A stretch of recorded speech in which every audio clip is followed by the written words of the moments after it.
Halo semuanya, perkenalkan saya Aprilianti dari Program Studi Manajemen Fakultas Ekonomi Universitas Singapura Bangsa Karawang. Nah, berikut inilah tugas insight dan review saya dari mata kuliah Manajemen Risiko Bisnis. Oke, di sini saya akan membahas kelas tentang manajemen risiko bisnis. Nah, manajemen risiko bisnis itu apa sih?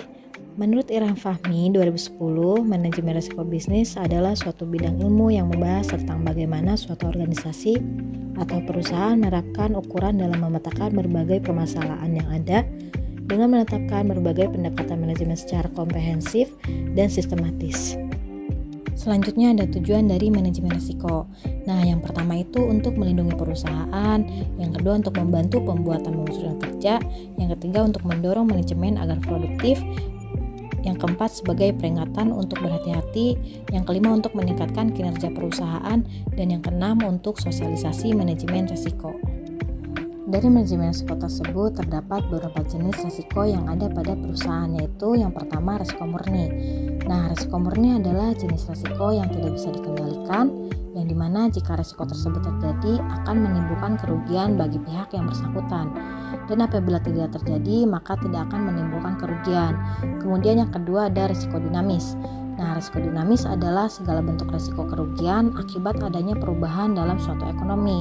Dan yang ketiga ada risiko spekulatif. Nah, risiko spekulatif adalah jenis risiko yang muncul dari pengambilan suatu keputusan yang apabila risiko tersebut terjadi, maka akan menimbulkan kerugian. Namun apabila risiko tersebut tidak terjadi, maka dapat menimbulkan keuntungan. Kemudian ada beberapa cara untuk mengendalikan atau menghindari suatu risiko yang dimulai dengan beberapa proses, yaitu yang pertama, identifikasi risiko.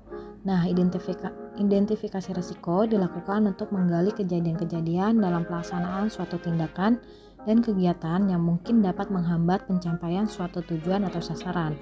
Kemudian analisis risiko. Analisis risiko merupakan suatu proses yang sistematis untuk menentukan seberapa penting suatu peristiwa dan dampak risiko mungkin terjadi dan seberapa besar konsekuensi yang ditimbulkan dari peristiwa tersebut. Kemudian ada evaluasi risiko. Nah, evaluasi risiko dimaksudkan untuk membantu proses pengambilan keputusan berdasarkan hasil analisis risiko. Evaluasi risiko merupakan pembandingan antara level risiko yang ditentukan selama proses analisis. Selanjutnya ada manajemen kecurangan atau manajemen fraud. Manajemen fraud didefinisikan sebagai tindakan penipuan yang sengaja dirancang untuk memberikan si pelaku kejahatan yang melanggar hukum atau untuk menyangkal hak korban. Nah, sedangkan menurut Tunggal 2009, fraud didefinisikan sebagai penipuan kriminal yang dimaksudkan untuk memberikan manfaat keuangan pada si penipu. Kemudian fraud ini memiliki beberapa faktor pemicu, yaitu yang pertama tekanan. Terjadinya dorongan yang menyebabkan seseorang untuk melakukan kecurangan yang dipicu oleh seseorang yang melakukan kecurangan karena alasan ekonomi, emosional, atau nilai. Yang kedua adanya peluang. Ketika terdapat peluang, disitulah ada kesempatan yang dilakukan oleh pelaku kecurangan. Dan ketiga ada rasionalisasi. Nah, faktor ini terjadi ketika seseorang melakukan pencarian pembenaran atas terjadinya kecurangan. Nah, dari sekelas materi yang saya bahas pada mata kuliah manajemen risiko bisnis, banyak insight yang telah saya dapat. Di sini saya dapat menyimpulkan bahwa risiko bisnis sangat membantu bagi suatu perusahaan karena risiko itu bukan dihindari ataupun dihilangkan, tetapi dikelola dan diminimalisir agar risiko tersebut tidak menimbulkan ancaman dalam kehidupan sehari-hari serta perusahaan. Nah, suatu perusahaan pasti mempunyai risiko yang menimbulkan ancaman bagi perusahaan tersebut.